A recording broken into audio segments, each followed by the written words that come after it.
अहिल्यानगर महानगरपालिकेच्या निवडणुकीला सुरुवात झाल्यानंतर खऱ्या अर्थाने एक वेगळ्या वळणावरती निवडणूक नेऊन घालण्याचा प्रयत्न जाणीवपूर्वक सत्ताधारी या ठिकाणी करत आहे।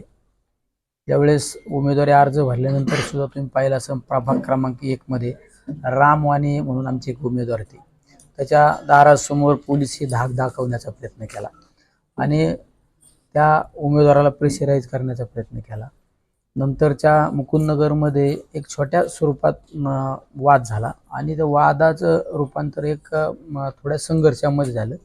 तर तिथं रिव्हॉल्वर सुद्धा काढण्यात आला, पण ज्यांनी रिव्हॉल्वर काढण्यात आला त्यांच्यावर कुठला गुन्हा दाखल नाही झाला।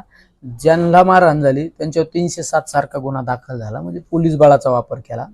त्यानंतर भोसले आखाड्यामध्ये त्या प्रभागामध्ये सुद्धा प्रभाग 14 मध्ये दिलीप झिंजुर्डे म्हणून एक उमेदवार आहे, त्या उमेदवारावर सुद्धा एक 307 उमेदवार आणि त्या उमेदवाराच्या मुलांवर शाब्दिक चकमक झाली, त्यांना शिवीगाळी झाली आणि ती शिवीगाळी त्यांना झाली असताना सुद्धा त्यांच्यावर 307 सारखा गुन्हा त्या ठिकाणी दाखल झाला।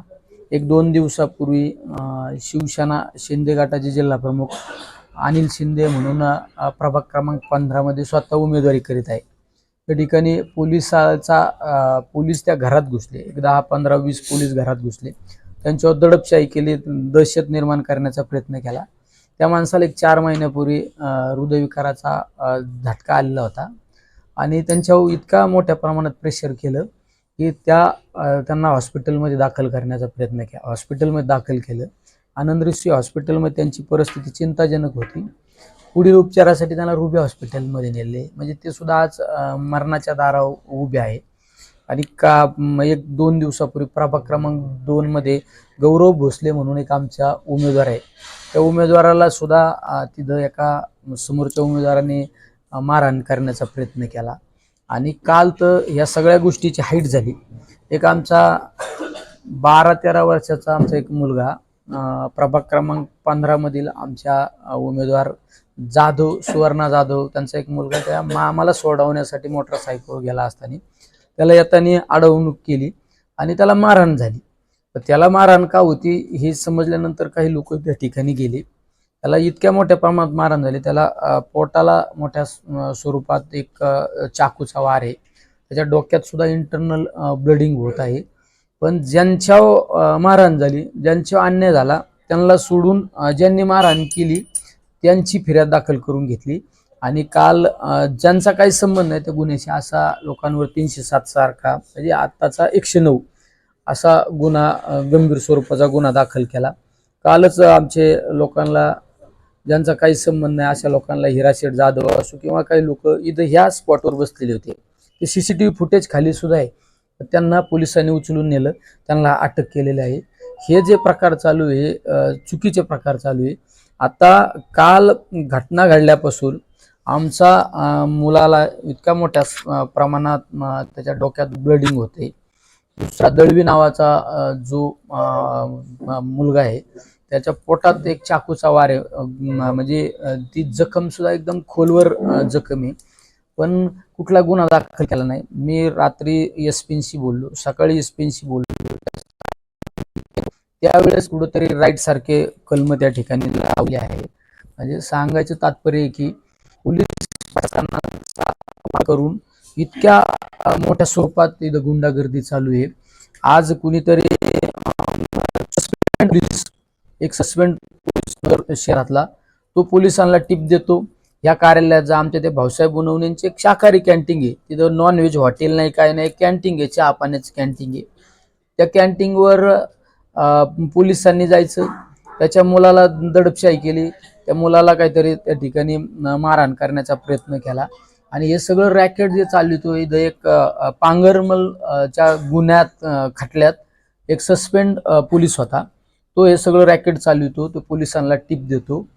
आणि एक 15 दिवसापूर्वी ह्याच इथं बाजूला नंदनवन हॉटेल आहे, जाधव परिवाराचं एक हॉटेल आहे, त्या हॉटेलवर रात्री 11:30च्या दरम्यान, 11:30 ठीक आहे, नियमानुसार 11 वाजता हॉटेल बंद होणं गरजेचं होतं, पण रात्री 11:15 ते 11:30च्या दरम्यान पोलीस एक 10-15 पोलीस त्या हॉटेलमध्ये आले आणि हॉटेलमधल्या जे ग्राहक बसलेले होते ग्राहकांना मारहाण केली, त्या हॉटेलच्या मालकाला मारहाण केली, त्यामध्ये एक जणाचा हात फ्रॅक्चर झाला. त्याबाबतचे आमच्याकडं व्हिडिओ सुद्धा आहे म्हणजे गंभीर स्वरूपाचे. हे सगळं रॅकेट चालवण्यामागं इथं एक नवीन टिपरसे नावाचे DYSP नवीनच त्यांची नियुक्ती झालेली नगर शहरासाठी. या सगळ्या गोष्टीमध्ये ते आघाडीवर असतात. काल सुद्धा मी त्यांना सांगितलं की हे सगळे प्रकार जे घडले तुमच्या कार्यकालामध्ये आणि तुमच्या अधिकारात घडलेले हे सगळे चुकीचे प्रकार आहे. तर त्यामुळे हे प्रकार सगळे तुमच्या समोर आज समाजासमोर आले पाहिजे. राजकारणामध्ये जर इतक्या चुकीच्या पद्धतीने सत्तेचा गैरवापर होत असेल तर चुकीचं आहे. कुणीतरी सांगितलं जातं की हे जे घडतंय हे चुकीचं आहे, पण हे प्रत्यक्षरित्या यावर ठोस असं प्रशासनाने पाऊल उचललं पाहिजे. योग्य त्या गोष्टीला त्यांनी समर्थन दिलं पाहिजे. व्हिडिओ आहे का आपल्याकडे? तो एक 8-10 दिवसापूर्वी पहा तुम्ही हा व्हिडिओ पहा. या व्हिडिओमध्ये हॉटेल टायमिंगच्या व्यतिरिक्त चालवल्यानंतर त्याला एक नोटीस दिलं जातं बघा.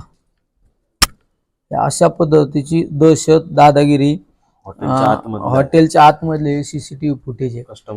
कस्टमरला मारहाण केली, हॉटेलच्या मॅनेजरला मारहाण केली, त्यामध्ये एक जणाचा हात फ्रॅक्चर झालेला आहे आणि 1-2 पोलिसांचा ताप. हे समोर नंदनवन हॉटेलमध्ये बघा ना, हे किती पोलीस लोक घुसले. तुम्ही हॉटेल 11 वाजता बंद नाही केलं त्याला नोटीस देऊ शकता, त्याला दंडात्मक कारवाई करू शकता, पण मारहाण करण्याचा कुठं कायद्यामध्ये त्यांना अधिकार नाही.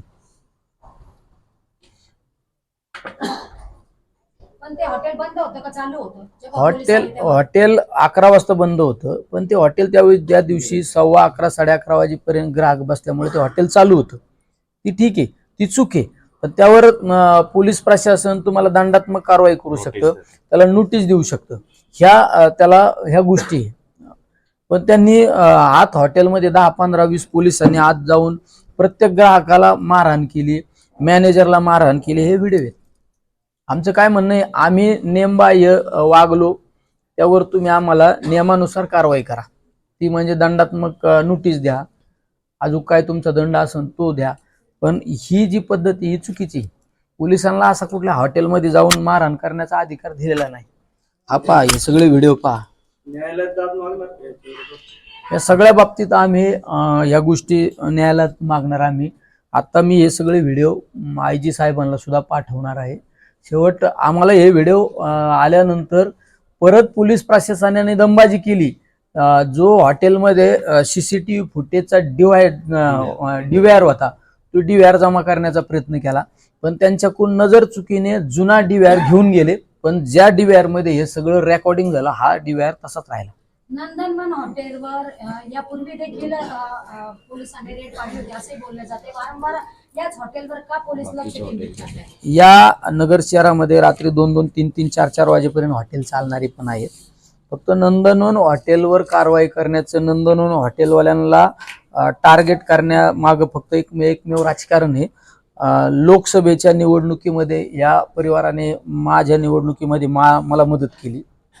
विधानसभेला सुद्धा महाविकास आघाडीचे उमेदवार अभिषेक कळमकर यांना मदत केली. हे परिवार विरोधात जातो म्हणून यांना वारंवार त्या ठिकाणी त्रास देण्याचा प्रयत्न त्या ठिकाणी केला. त्यांच्या आतापर्यंत त्या हॉटेलवर बऱ्याच वेळा रेड केल्या, बऱ्याच वेळा कारवाई केली, बऱ्याच वेळा त्या मालकाला पण उचलून नेलेले. पण त्या दिवशी जी घटना घडली त्या गोष्टीचा अतिरेक झाला, हाईट झाला. परत जर तुम्ही सांगितलं त्या पद्धतीने आम्ही जर कारवाई करण्याचा डिसिजन घेतला तर त्यांना दमबाजी केली. जर तुम्ही कारवाई केली तर तुम्हाला हे हॉटेल आम्ही चालवून देणार नाही, असा पण दहशत दाखवण्याचा प्रयत्न केला. पोलीस प्रशासन हे सत्ताधाऱ्यांच्या हातातलं बाहुलं बनतं असं 100%. आता हे तुम्ही पाहिलं असेल ना, मी ज्या सांगितलं ज्या मुलाला पोटावर वार झाला, मोठ्या प्रमाणात जखम आहे, ते फोटो पण व्हिडिओ आहे का, ते फोटो ग्रेव्हेस त्याचं सर्टिफिकेट आलंय, त्याचा सर्टिफिकेट पोलिसांनी जमा सुद्धा करून नाही घेतलं. छोटे कलम त्या ठिकाणी लावले. दिलीप झिंजुर्डे यांचे त्या प्रभागातलं उमेदवार आहे, शिवसेना बास उद्धव साहेब आपलं एकनाथ शिंदे गटाचा उमेदवार आहे. शिवीगाळी झाली म्हणून त्यांच्या मुलांवर 307 दाखल झाला. तिकडं मुकुंदनगर मध्ये ज्या रिव्हॉल्वर काढला त्यांच्यावर आर्मॅक्ट सारखा गुन्हा दाखल करणं गरजेचं होतं. पण ज्यांना मारहाण झाली त्यांच्यावर 307 दाखल झाला. म्हणजे 307 म्हणजे आताचे 109 कलम हे सर्रासपणे राबवलं जातं. काल सुद्धा तेच आहे. हे पहा, हे इथे मीडियाचीच बातमी आहे. त्या पोटाला लागल्याचं जखम होती.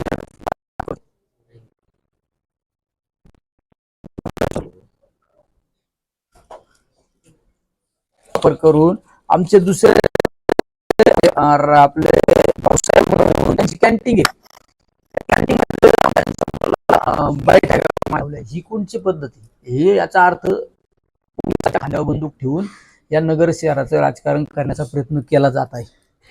लंकेश साहेब, तुम्ही म्हणता जाधवांनी तुम्हाला मदत केली म्हणून त्यांच्या हॉटेलवरती धाड पडतात, पण अनिल शिंदेच्या घरी देखील धाडी टाकली आणि ते अगदी मृत्यूच्या दारापर्यंत गेले. त्याबद्दल काय सांगा? शेवट त्यांना माणसांपेक्षा राजकारण महत्वाचे. त्यांचं राजकारण टिकलं पाहिजे. लोकांचा बळी गेला तरी चालन, आम्हाला त्याचं काही घेणं देणं नाही. आमचं राजकारण हे टिकलं पाहिजे, ही भूमिका महत्वाची. अनिल शिंदेच्या बाबत सुद्धा लोकसभेला त्यांचं काम केलं, विधानसभेला त्यांना मदत केली, पण इतक्या मोठ्या प्रमाणात टोकाचं पाऊल उचलायला नाही पाहिजे. तो माणूस हृदयविकाराच्या आजाराने त्रस्त झालेला आहे. त्याच्या घरात जर 5-25 पोलिसांनी जाऊन दडपशाही केली, आज तो माणूस मृत्यूशी झुंजतोय. रुबी हॉस्पिटलला ऍडमिट केलेलं आहे. इदाल्या हॉस्पिटलने त्याला शेवट रेफर केलं. ते केलं. आज तुम्ही ठीक आहे, जाधवांनी तुमचं काम नाही केलं, तुम्ही प्रेमाने लोक जिंका ना. तुम्ही पोलीस प्रशासनाचा वापर किती दिवस करणार आहे? याचा अर्थ तुम्ही निलेश लंकेला ज्या लोकांनी मदत केली त्यांना त्रास देणारा असेल तर निलेश लंकेला त्रास द्या ना. काय मी तर बऱ्याच वेळा सांगितलं, काल परवा पण सांगितलं, आम्हाला तुम्ही अशा व्यावसायिक लोकांना त्रास देणं योग्य नाही. राजकारणामध्ये ज्याला आपले विचार पटत नाही ते समोरच्या निवडणुकीमध्ये पक्षाकडून उभा राहतो. त्या रामवाणीचा बाबत तुम्ही व्हिडिओ सुद्धा पाहिला असेल. तो पोलीस गन घेऊन फिरतो त्या परिसरामध्ये. असं आता मला पण शासकीय बॉडीगार्ड आहे, पण त्यांना गन काढायचा अधिकार नाही. ते सुद्धा त्या ठिकाणी आम्ही एसपीला भेटल्यानंतर त्याला निलंबित केलं. जर आम्ही एसपीला भेटलो, तुमचं खऱ्या अर्थाने मीडियावाल्यांचं धन्यवाद देतो. मीडियाने ती गोष्ट ती लावून धरली, ती जी घटना लावून धरली, म्हणून पोलीस प्रशासनाला सुद्धा त्यावर कारवाई करावी लागलेली आहे. आता दोन्ही जण जे म्हणतात, गाडळकर आणि जाधव, की अशा पद्धतीने निवडणुका लढवल्या जात आहेत ज्यात राजकारण होते. ही निवडणूक लढवण्याची पद्धत नाहीये. आणि दोघांवर पहा ना तुम्ही, ज्या मुलाला पोटामध्ये चाकूचा वार लागला तो किती गंभीर स्वरूपाचा आहे. पहा तुम्ही फोटो पहा. म्हणजे आजूक जर 1 इंच जर तो आत जखम गेली असती तर तो 100% त्या मुलाला प्राण गमावा लागला असता. आणि तरी पण त्याच्यावर गंभीर गुन्हा दाखल नाही. बघा ना हे वार कसा,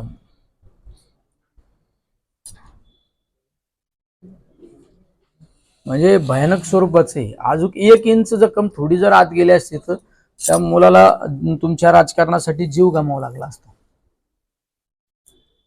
गाडळकर आणि जाधव दोघही एकमेकांवर आरोप करतायत. दोघांचे कार्यकर्ते एकमेकांना भिडल्याचं बोललं जात आहे. आणि दोन्ही मुलांची आई जी आहे त्या म्हणतात की आमच्या लहान मुलांवर वार केले गेले. ही कोणती निवडणूक? सुरुवात कुणी केली? जो आमचा 12-13 वर्षाचा मुलगा त्याच्या मामाला सोडवायसाठी त्या वस्तीवर गेला, त्याला येताना मोटरसायकलवर येताना मारहाण केली. अरे लहान मुलाचा काय दोष आहे राजकारणामध्ये? तो काय कुठं पैसे वाटायला गेला का, कुठं लोकांना मतदारांना वेगळा आमिष दाखवायला गेला? असं काही नाही. मोटरसायकलवर चालला आणि त्या मोटरसायकलवर त्या पोराला मारहाण झाली, त्याचं ब्लडिंग झालं. यावेळेस तिथं काही कार्यकर्त्यांना समजलं ते साहजिक आहे ना, लहान मुलाला मारहाण झाल्यानंतर पळत गेले. त्याबाबतचे व्हिडिओ दाखवा. ते व्हिडिओ सुद्धा आहेत आमच्याकडे की मारहाण करताना व्हिडिओ आलेले आहेत. हे कोणाचे कार्यकर्ते होते, काय होतं सगळं. म्हणजे आपण करायचं आणि परत समाजासमोर वेगळं चित्र मांडायचं, ही चुकीची पद्धत आहे. आज तुमची निवडणूक, आज उद्या होऊन जाईल निवडणूक, पण त्या 2 जे मुलं सिरियस आहेत, जीव जाईल ना एखाद्याचा. आज तुम्ही पाहिला असेल, आमच्या त्या दळवी मुलगा आहे, गंभीर स्वरूपाची जखम आहे त्याला दुसरा दत्ता शेठचा मुलगा, त्याच्या डोक्यात ब्लडिंग होते. उद्या काही पण तिकडे अनिल शिंदे मृत्यूशी झुंजतात रुबी हॉस्पिटलला. हे तुमचं सगळं राजकारणासाठी आहे ना. असं वेगळं काय कारण आहे का? हे गुन्हेगार आहे का? हे कुठं गुंडशाही करणारे लोक आहे? लहान मुलाचा तर काय राजकारणाशी संबंध नाही. त्याचा संबंध नाही. त्या अनिल शिंदेचं काय राजकारण होतं, तुम्ही निवडणुकीच्या माध्यमातून तुम्ही मताद्वारे त्याला दाखवून द्यायचं होतं ना. पण त्याच्या घरी जाऊन अशा पद्धतीने तुम्ही कृत्य केलं, पोलीस बळाचा वापर केला, हे सगळ्या चुकीच्या गोष्टी.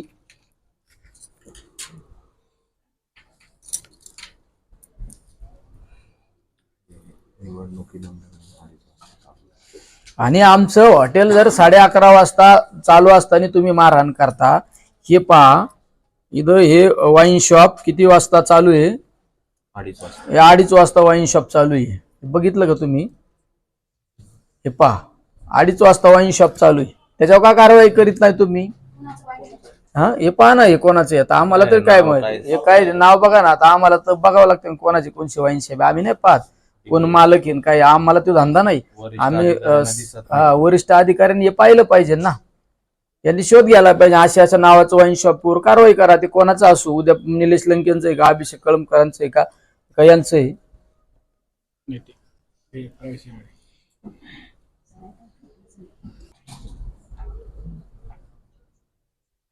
हे 2:30 वाजताचा टायमिंग येतो ना त्याला फोटो काढलं.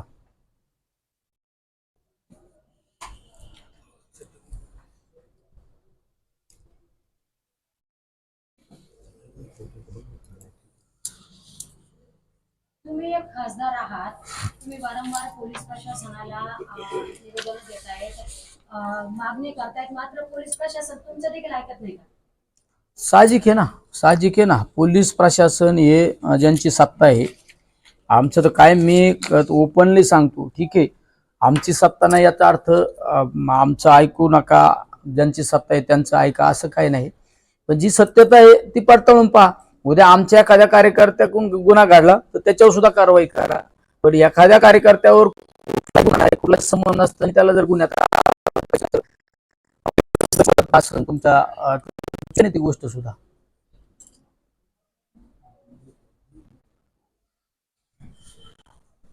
म्हणजे अधिकाऱ्यांनी किती एखाद्या पार्टीची बाजू घ्यावा याचा कळस आहे. उद्या आता निवडणूक आहे, नेमक्या निवडणुकीच्या तोंडावर असे प्रकार होत आहेत, नागरिकांमध्ये देखील आता भीतीचं वातावरण झालंय. नागरिक सुद्धा मतदान करायला बाहेर पडणार नाही. मग आता तुम्ही काय करता? नागरिकांना माझी आपल्या मीडियाद्वारे एक खऱ्या अर्थाने विनंती, जर या सगळ्या दहशत, दादागिरी, गुंडगिरी जी नगर शहरामध्ये दिवसेंदिवस वाढत चाललेली, ही जर थांबवायची असेल, ह्या भाजप, राष्ट्रवादी यांच्या विरोधात जी महाविकास आघाडी, आमची महाविकास आघाडी आहे, त्याचबरोबरीने काही ठिकाणी शिंदे गटाची उमेदवारी, चांगल्या लोकांच्या पाठीशी उभं राहिलं पाहिजे, चांगले लोक निवडून दिले पाहिजे. हे सगळ्यात महत्वाची आमची भूमिका आहे. तरी जे समाजाला चांगले वाटते ते, मला कुठले चांगले वाटते काय वाटते, ऐका ना, थांबा ना, मला कुठले चांगले वाटतात काय वाटतात, शेवट मी मतदार नाही. ज्या मतदारांना जे लोक समाजासाठी, समाजाच्या हिताचे आहेत, त्या लोकांचं समर्थन केलं पाहिजे. मी थोडक्यात माझ्या शेजारी दत्ता शेठ जाधव बसलेली सुवर्णाताई निवडणुकीला उभ्या आहेत, त्यांच्या बाबत मी सकारात्मक सांगू शकतो. मी माझ्या पक्षाचा उमेदवार सुद्धा नाही दिला काही ठिकाणी. शेवट आम्हाला जे चांगले लोक आहेत, चांगले लोक या नगर शहराच्या राजकारणामध्ये टिकले पाहिजे. यामध्ये राजकारण करण्यापेक्षा, वेगवेगळ्या गोष्टीच्या अँगल ठेवण्यापेक्षा चांगले सामाजिक काम करणारे लोक त्या महानगरपालिकेमध्ये गेले पाहिजे. आज महानगरपालिकेच्या भ्रष्टाचाराबाबत कुणी बोलायला तयार आहे का? महानगरपालिकेत जर एखादं टेंडर जर काढायचं म्हणलं तर तिथं गुंड प्रवृत्तीचे लोक उभे केले जातात, तिथं टेंडर सुद्धा भरून देत नाही. ह्या सगळ्या गोष्टी थांबल्या पाहिजे. त्यासाठी हीच नगरकरांसाठी एक संधी आहे.